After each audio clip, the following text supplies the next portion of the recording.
غریبوں کی بھوک کا علاج۔ نبی کریم صلی اللہ تعالیٰ علیہ وسلم نے ارشاد فرمایا کہ اللہ تعالیٰ نے مسلمان مالداروں پر ان کے مال میں اتنا حق یعنی زکوٰۃ فرض کیا ہے جو ان کے غریبوں کو کافی ہو جائے،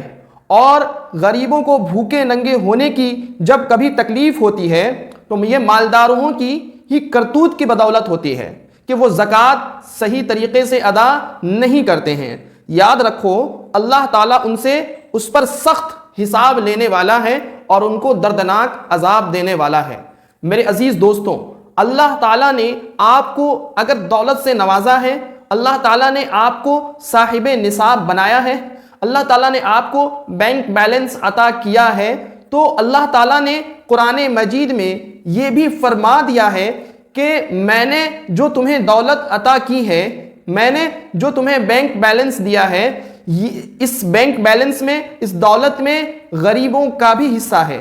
یتیموں کا بھی حصہ ہے، بھوکوں کا بھی حصہ ہے۔ تو یوں نہ سمجھو یہ کہ سارا کا سارا مال تمہارے لیے ہے۔ میں نے جب تمہیں دولت دی تو اس میں تم اپنے دولت میں سے غریبوں کو بھی تقسیم کرو، بھوکوں کو بھی تقسیم کرو اور یتیموں کو بھی تقسیم کرو، یعنی یہ کہ اپنے مال میں سے 2.5% زکوٰۃ نکالو، اور یہ زکوٰۃ نکالنا ہر اس صاحب نصاب پر فرض ہے جس کو اللہ تعالیٰ نے دولت سے نوازا ہے، اور اگر وہ اپنے اس فرض کی ادائیگی میں کوتاہی کرتا ہے تو یقیناً اللہ تعالیٰ اس کا حساب لینے والا ہے اور قیامت میں اس کے لیے دردناک عذاب تیار ہے۔ اسی لیے چونکہ آج کے ڈیٹ میں جو ہمارے آس پڑوس میں کچھ لوگ بھوکے رہ جاتے ہیں، کچھ غریب ہیں، کچھ یتیم ہیں، اس کی وجہ یہ ہے کہ ہم نے یعنی مالداروں نے زکوٰۃ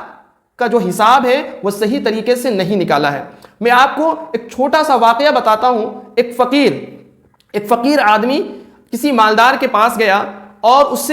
اس نے سوال کیا کہ مجھے آپ یہ بتاؤ کہ اگر میں آپ کے گھر میں انتقال کر جاؤں تو میرے ساتھ آپ کیا معاملہ کرو گے؟